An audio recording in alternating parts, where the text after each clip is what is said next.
በ2018 ዓመተ ምህረት የደመራን በዓል በመስቀል አደባባይ ያከበርን እንገኛለን። ያው እንደሚታወቀው የኢትዮጵያ ኦርቶዶክስ ተዋሕዶ ቤተክርስቲያን በአደባባይ ከምታከብራቸው በዓላት አንዱ የመስቀል በዓል መሆኑ ይታወቃል። የመስቀልን በዓል የምናከብርበት አንዱ ምክንያት በአደባባይ መሰባሰባችን ምክንያት ሳይሆን ራሱ መስቀል ከብዙ ዘመን በኋላ ተቆፍሮ የተገኘ አይሁድ በክፋት በመስቀሉ ላይ ቆሻሻ ደፍተውበት ያ የቆሻሻ ክምር ተራራ አክሎ ነገር ግን እግዚአብሔር አምላክ በጊዜው በሰዓቱ የመስቀሉን ክብርና ኃይል ለመግለጽ ሲል ንግሥት እሌኒን አስነስቶ ልጇን ቆስጠንጢኖስ ምክንያት አድርጎ አረጋዊውን ደግሞ ኪሮስ ለዚህ ደግሞ መነሻ እንዲሆን ደመራ እንድትደምር አረጋዊ ኪራኮስም ደግሞ በዚያ ደመራ ጢስ አማካኝነት መስቀሉ ያለበትን ቦታ ለማግኘት እንደረዳውና ተቆፍሮ ያ ቅዱስ መስቀል እንደተገኘ የምናከብርበት ቀን ነው። ለዚህ ነው ከኋላችን የምናየው ደመራ ያንን የመስቀሉ ምልክት ማሳያ እንዲሆን የነበረበትን ቦታ ማሳያ ይሆን። ዛሬ ደመራ የምናበራው የተቆፈረ መስቀል ስላለ አይደለም። ይሄ ደመራ ወደ እውነተኛው ክርስቶስ ፍቅር ምልክት እንዲወስደን ነው። የመስቀሉ ዓላማ ፍቅር፣ የመስቀሉ ዓላማ ሰላም ስለሆነ ማለት ነው እና ቤተክርስቲያናችን ሰላምን፣ ፍቅርን፣ አንድነትን ለዓለም ሁሉ ትሰብካለች። ለዚህ ነው በአደባባይ መስቀል ለሁሉ መድኃኒት፣ ለሁሉ ፍቅር፣ ለሁሉ ሰላም ምክንያት ስለሆነ በአደባባይ የመስቀልን ፍቅር እንደዚህ አድርጋ ትሰብካለች፣ ታስተምራለች። ይሄ በዓል ሃይማኖታዊ ብቻ አይደለም። ቅድም እንደተነሳው ደግሞ በዩኔስኮ የተመዘገበ በጣም ብዙ ሕዝብ የሚሳተፍበት ቅድም እንዳየነው መንፈሳዊ ትርኢቱ በጣም ለዓይን የሚመስል ሕሊናን የሚመስል በዚያ ይዘጋጅ በነበረው ትርኢት ውስጥ የቤተክርስቲያንን ክብር ለሰላም ለፍቅር ያላትን ትምህርት ስናይ ቆይተናልና ብዙ ሕዝብ የሚገኙበት ነው። ሃይማኖታዊ ባለፈ መንገድ ብዙ ቱሪዝሞች፣ ብዙ የውጭ ሀገር ዜጎች ሊሳተፉበት የሚመጣ ታላቅ በዓል ነው። ከመንፈሳዊነት ባሻገር ለዓለም እንኳን በቱሪዝም መስክ ገቢ የሚፈጥር ትልቅ መስህብ ነው። ዕፀ መስቀሉ ወደ ኢትዮጵያ ከመጣ ጀምሮ በጊሸን ብዙ ምዕመናን ተገኝተው የሚያከብሩት መስቀሌን በመስቀለኛ ቦታ አድርግ ብሎ ለዘርዓ ያዕቆብ የተሰጠው ቃል ኪዳን የተፈጸመበት ነው። ለዚህ ነው ብዙ ሰው ወደ ጊሸን ጉዞ አድርጎ በተመሳቀለ ቦታ መስቀሉን የሚያከብረው። ይሄ መስቀል ንግሥት እሌኒ ካስቆፈረችው መስቀል ውስጥ አካል የሆነ ወደ ኢትዮጵያ የመጣ ዕፀ መስቀል ነው። ኢትዮጵያ ሀገረ እግዚአብሔር ስለሆነች የክርስቶስ አካል ስለሆነች ከእስራኤላውያን ጋር በባህል በታሪክ አንድ ስለነበረች መስቀሉ ያረፈበት አካል ኢትዮጵያ መጥቶ እየተባረክንበት እንገኛለን።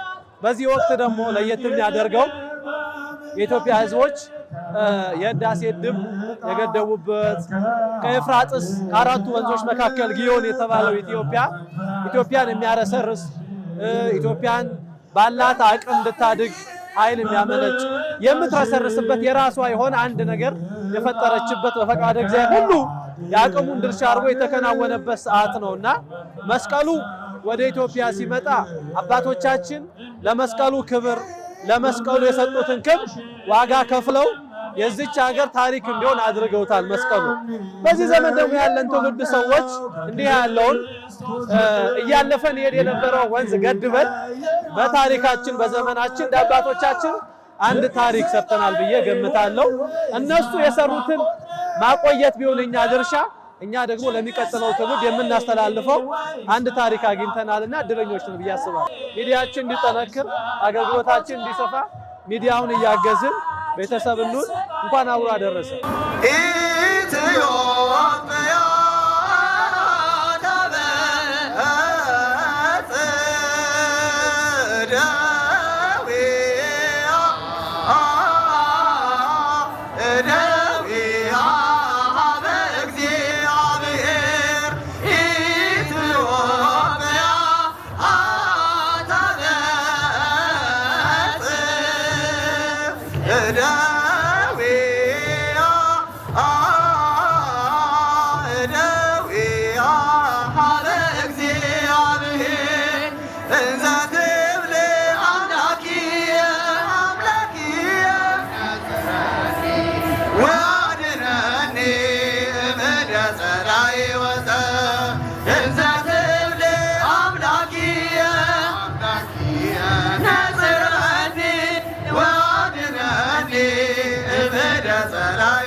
ማህሙድ እባላለሁ።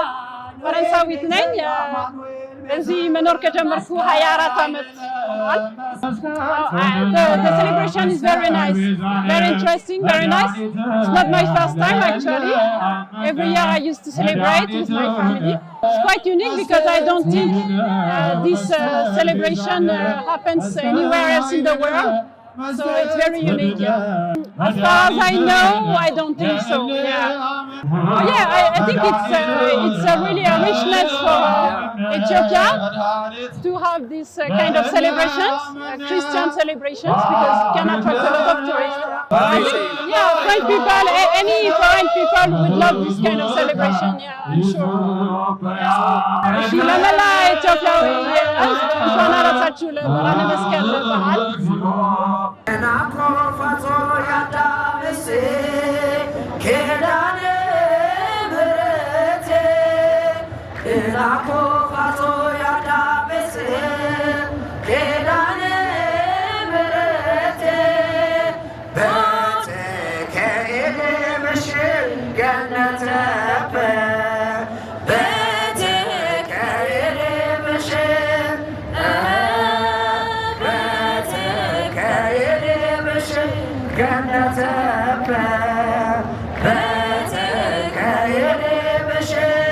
Ato François Ney. My name is François.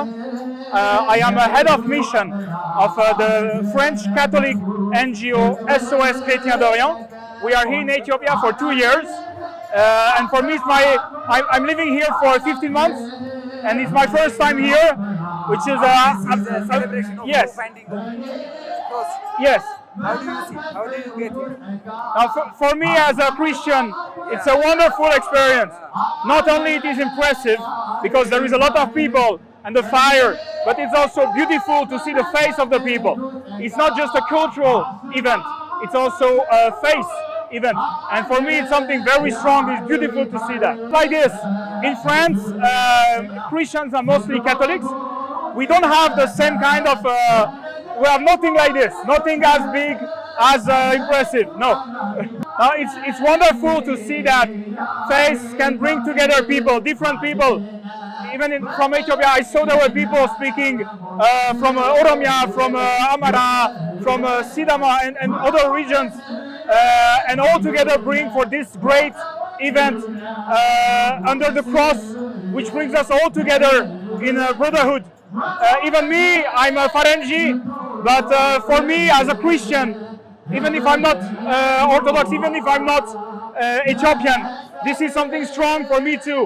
And I feel moved by what I saw here today. It's a great event and it was very well organized. Part of my mission is to speak about Ethiopia outside.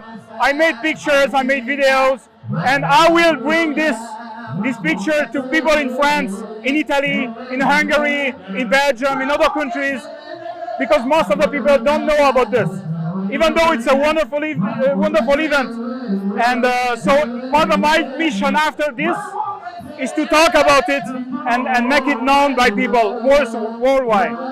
So thank you for the occasion on Mescal, welcome Mescal.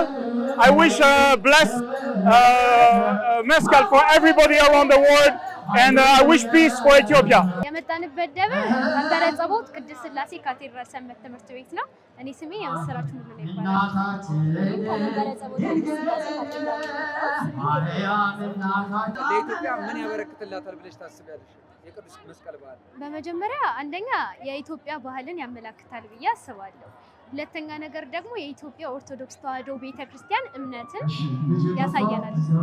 ያው የጌታችንና የመድኃኒታችን የኢየሱስ ክርስቶስ መስቀል ተብሎ በዚህ በዓል ለእኛ ሲል ምን ያህል መስዋዕትነትን እንደከፈለ በዛ እናስተምርበታለን። እንዲሁም ደግሞ ለሀገራችንም ከእኛስ እንደ ሰንበት ተማሪ ይህንን በዓል ማስጠበቅ፣ ማሳወቅ፣ ትውፊቱን መጠበቅ ይጠበቃልና ምን ይጠበቅብናል? የቅድስት ቤተክርስቲያንን ትክክለኛ ትውፊት ስርዓት አስጠብቆ ለመጓዝ ዕፀ መስቀል በዓልን ማስመልከት ማለት ነው። በመጀመሪያ ስርዓቱን በደንብ ማክበር ማለት ስርዓት ባለው መልክ ማከበር አለበት። ሁለተኛ ነገር ደግሞ በእኛ ኦርቶዶክስ ተዋሕዶ ቤተክርስቲያን በኢትዮጵያ ላይ ብዙ ያልተለመደ ነገር አለ። ለምሳሌ በዓሉ ሲደርስ እንጂ ከበዓሉ በፊት ምንም ማስታወቂያ ምናምን ለህብረተሰቡ እንደዚህ አክብሩ ምናምን ተብሎ አይነገርም። መልእክትና እንኳን አደረሳችሁ መልእክትና ሰንበት ትምህርት ቤታችሁ ለመላ ሰንበት ተማሪዎች መልእክት ንገሩ። እሺ ለመላው የሰንበት ተማሪዎች እንዲሁም ደግሞ የክርስትና እምነት ተከታዮች በሙሉ እንኳን ለጌታችንና ለመድኃኒታችን የኢየሱስ ክርስቶስ የመስቀል በዓል በሰላምና በጤና አደረሳችሁ። ለቀጣይ ዓመትም እንዲሁ እግዚአብሔር በሰላም ያደርሰን።